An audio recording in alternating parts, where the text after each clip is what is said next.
Assalamualaikum warahmatullahi wabarakatuh. Selamat datang di channel kesayangan kita, channel Mr. Zack, pendongeng horor.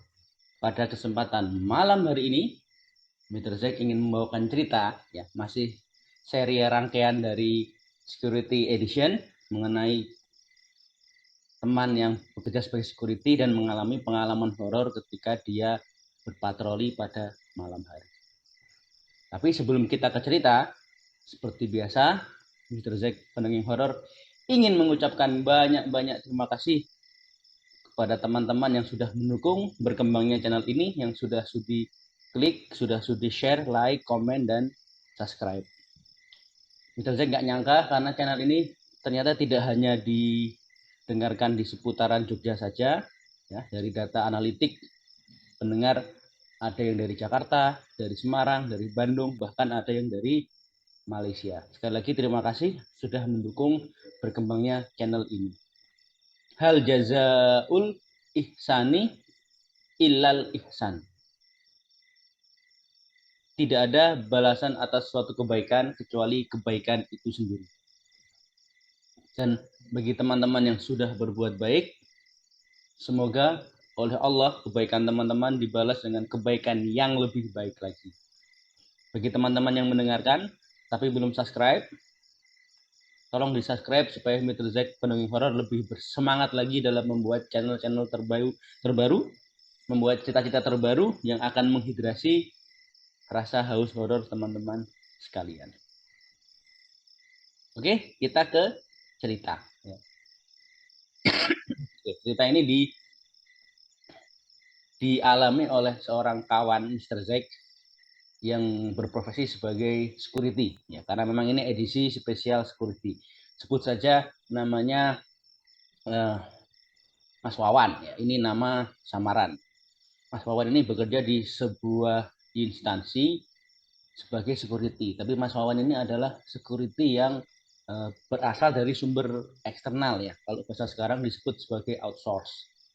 Nah, ada permintaan dari instansi tersebut untuk menggantikan security yang cuti, ya, cuti sekira 3 hari. Nah, Mas Wawan ini istilahnya sebagai security pengganti sementara karena ada kerjasama dari instansi tersebut dengan tempat atau kantor di mana Mas Wawan ini bekerja. Instansi tersebut adalah sebuah kantor dengan gedung berlantai 4 atau 3, 4, ya, di sebuah daerah di kota besar di Pulau Jawa. Mas Wawan tidak ingin menjelaskan secara lebih spesifik karena takutnya ini terkait dengan tempat beliau mencari nafkah, ya. Pada waktu itu beliau masih sebagai satpam atau security pengganti sementara. Perusahaan milik pemerintah, gitu ya, instansi milik pemerintah berlantai 4 yang berada di ibu kota provinsi, jadi sebuah daerah di Pulau Jawa. Ya, kebetulan Mas Wawan ini menggantikan 3 hari dan itu semua pada malam hari, shift malam, gitu ya, shift malam dari jam 10 malam sampai dengan jam 6 pagi. Sebagai security yang bekerja di instansi tersebut, katakanlah perusahaan outsourcing itu katakanlah PT Security Sejati, ya, ini nama samaran, itu sering ya ditugaskan oleh PT-nya untuk menjaga di mana-mana karena memang itu outsourcing. Dari PT Security Sejati ini, Mas Wawan diminta untuk menjaga di instansi pemerintah tersebut selama 3 hari. Setelah di briefing apa-apa yang harus dilakukan, kemudian checkpoint titik-titik mana yang harus dipatroli, maka Mas Wawan ini berdinas, ya. Pada malam pertama seperti biasa, ya, karena dia menggantikan rekannya yang cuti bersama rekan yang lain berpatroli secara bergantian, ya. Cek lantai 1, cek halaman belakang, halaman depan, cek lantai 2, cek lantai 3, cek lantai 4, kemudian ya seperti biasa lah. Seperti biasa. Dan malam kedua pun juga nggak ada masalah gitu ya. Malam yang ketiga ini yang kemudian menjadi sebuah pengalaman yang tidak terlupakan oleh Mas Wawan ini. Malam ketiga itu kalau tidak salah itu malam Selasa kalau nggak salah ya, mungkin Selasa Kliwon atau apa gitu, kurang tahu ya. Seperti biasa Mas Wawan ini shift malam kan, jadi setiap berapa periode security itu diminta untuk berpatroli. Kurang lebih mungkin itu jam setengah dua gitu ya, bergantian berpatroli karena satu pos diisi oleh 2 orang ya, 1 orang memantau CCTV, 1 orang berpatroli bergantian. Setengah dua ini di pos dalam, karena kan ada pos luar, ada pos dalam. Nah, Mas Wawan ini dan temennya ada di pos dalam. Mas Wawan kebetulan yang dapat giliran untuk berpatroli gitu kan. Patroli itu ya membawa senter dan kadang membawa kunci juga. Itu memang sudah SOP kalau ada ruangan yang belum terkunci atau ruangan yang sudah terkunci tapi lampunya belum dimatikan, maka satpam atau security wajib mematikan lampu tersebut. Jadi membawa kunci 1 bendel gitu sambil patroli. Nah, di sekitar lantai 4 ini memang jarang dijamah manusia karena lantai 4 ini lebih lebih kepada aula lah, seperti aula atau seperti ruang-ruang rapat gitu ya, ruang-ruang rapat yang memang jarang dijamah karyawan.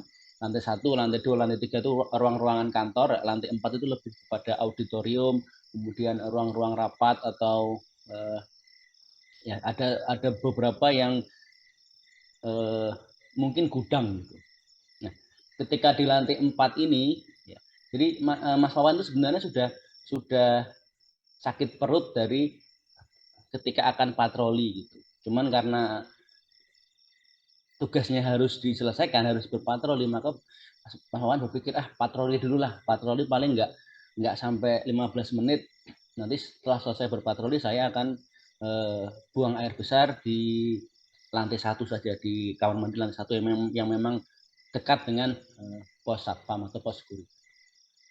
Patroli seperti biasa naik ke lantai 2, lantai semua sudah dari lantai 1 tempat halaman parkir ke atas, lantai 2 kali di pas ketika di lantai 4 ini Mas Wawan ini sudah tidak tertahankan gitu ya, sudah tidak tertahankan sakit perutnya.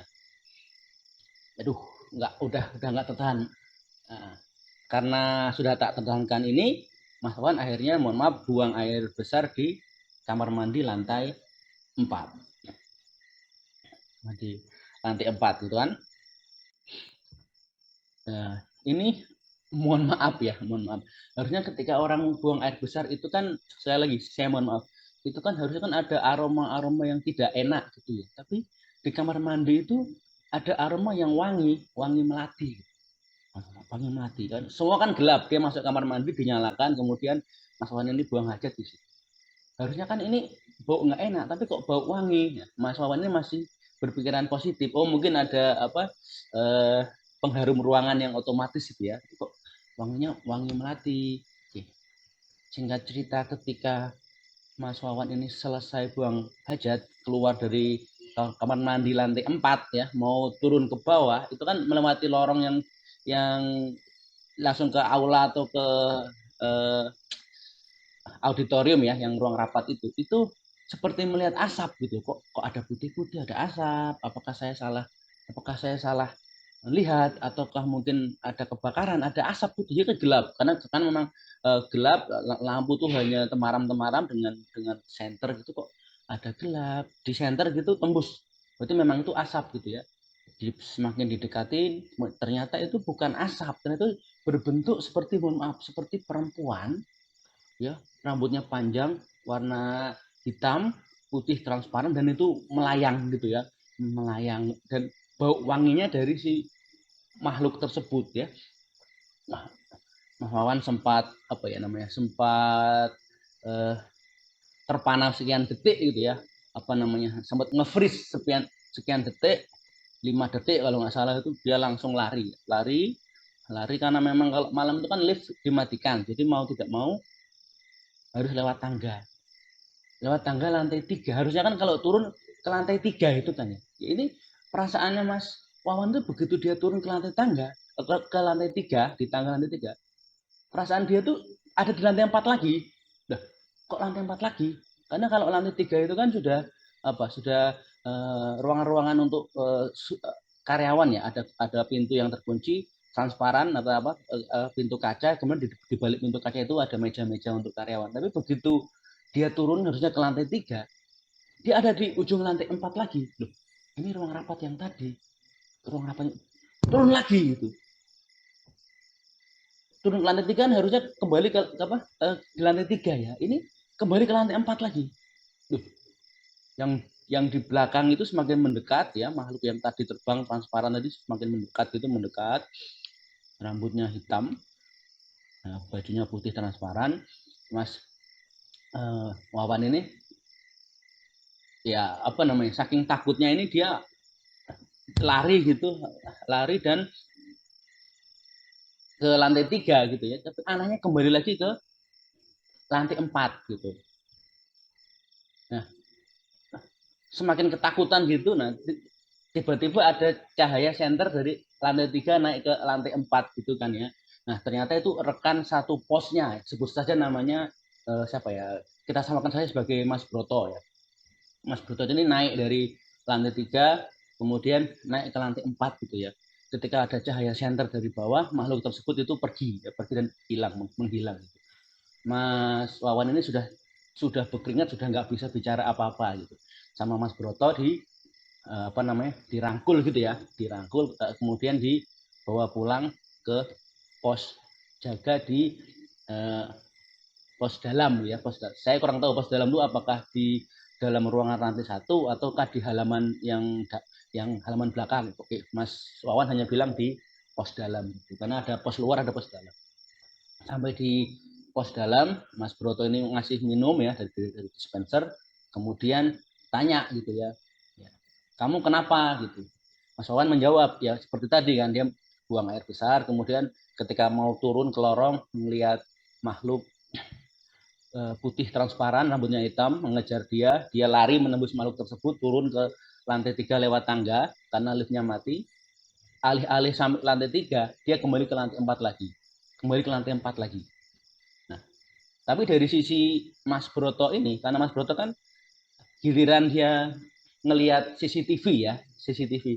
Ketika dia ngelihat CCTV lantai 4 ini, Mas Wawan ini hanya berlari sepanjang koridor, lari misalkan dari utara selatan, utara sampai di ujung selatan, kembali ke ujung utara, sampai utara kembali ke ujung selatan.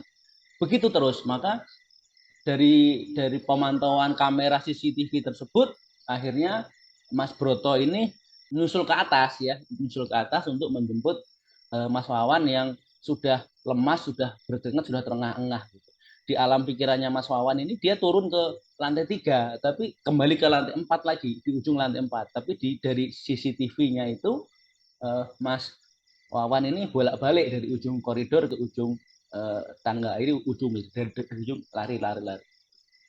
Nah, mungkin itu perkenalan dari penghuni lantai 4 yang memang jarang dijamah oleh karyawan, itu karena itu ruang rapat atau mungkin apa istilahnya ya, ruang sidang atau ruang pertemuan, karena tempat kerja karyawan itu lantai 1, lantai 2 dan lantai 3.